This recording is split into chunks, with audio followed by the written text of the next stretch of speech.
I never thought a single phone call could unravel the life I had painstakingly built, but that night proved me wrong. It started like any other evening, with the soft hum of my office air conditioner and the familiar scent of espresso drifting from the kitchen. I had just finished reviewing some contracts for my company when my fiancée, Lila, walked in wearing that perfect smile of hers, the one that could light up any room. Except tonight, there was something different in her eyes. Something calculating. "Sit down, Daniel," she said, her tone casual but edged with urgency. I obeyed, feeling an unease I couldn't yet name. "I want to talk about the prenup," she began, her hands folded neatly in front of her, like a lawyer readying her case. "I think it's only fair that, in the event of separation, I receive the house and half of your business." I froze. My mind raced. I had expected discussions, negotiations, compromises, but not this. The house. The business I'd built from scratch with long nights, sweat, and relentless sacrifice? "Half," I echoed, my voice tighter than I intended. "Lila, we've been planning our future together. I thought we were building this life as partners, not opponents."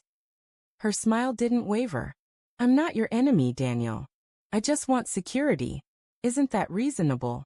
It should have been a conversation, a negotiation. But the tone, the way she said it, made it feel like a demand. Not a wish.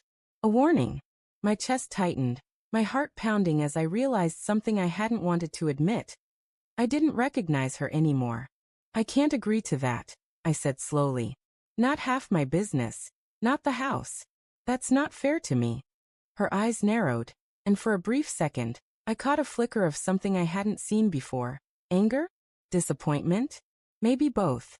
She looked like a stranger, standing in my living room, holding the life I had built as if it were hers by right.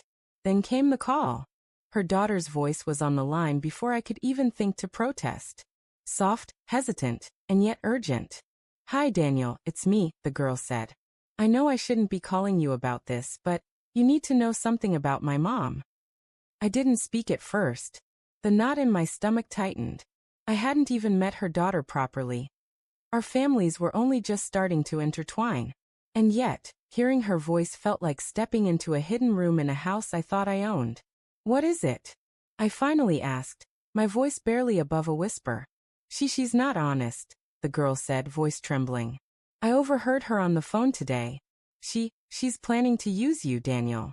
She wants your company, your house. She doesn't care about you." My heart stopped. I wanted to dismiss it as childish exaggeration, miscommunication, jealousy even. But the certainty in her voice was undeniable. She knew things. She had seen things. And suddenly, the pieces began to fall into place. The subtle manipulations, the questions that felt more like tests than curiosity. The small lies I had shrugged off as misunderstandings. "What do you mean?" I asked, trying to keep my voice calm. "She called her lawyer earlier today," her daughter continued. "Before you even said no to the prenup. She's been planning this for months, maybe years. She's ready to leave you with nothing if you don't agree." The room felt smaller, the walls closing in. My coffee had gone cold, untouched. I felt betrayed, but the betrayal wasn't just hers. It was mine too. How could I have been so blind? How could I have trusted someone so completely without seeing the cracks beneath the surface? I don't know what to say, I admitted. I thought I knew her.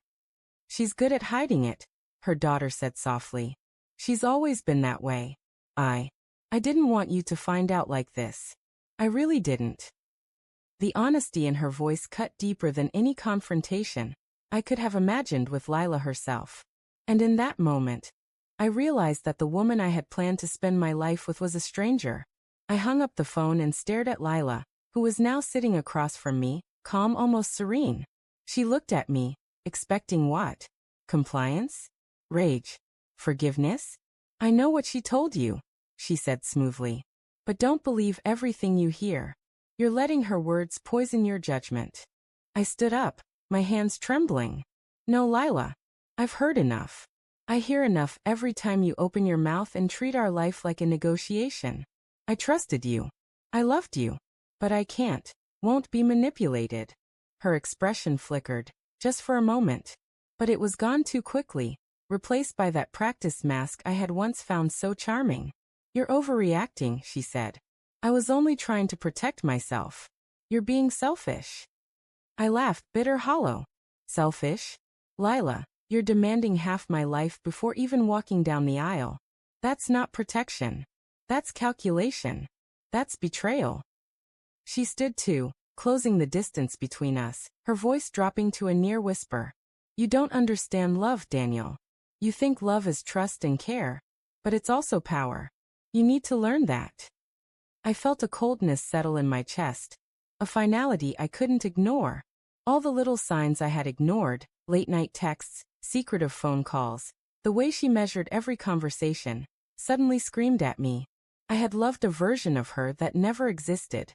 "I can't marry you, Lila," I said firmly, my voice shaking but unwavering. "I loved you, yes, but I don't know who you are anymore. And I can't risk my life, my work, my family on someone I don't know."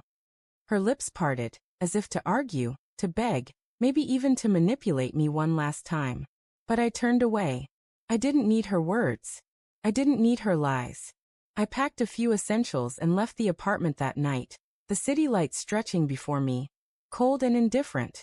But I didn't feel cold. I felt free. I felt awake. Betrayal had cut deep, yes, but it had also woken me from the illusion I had been living in.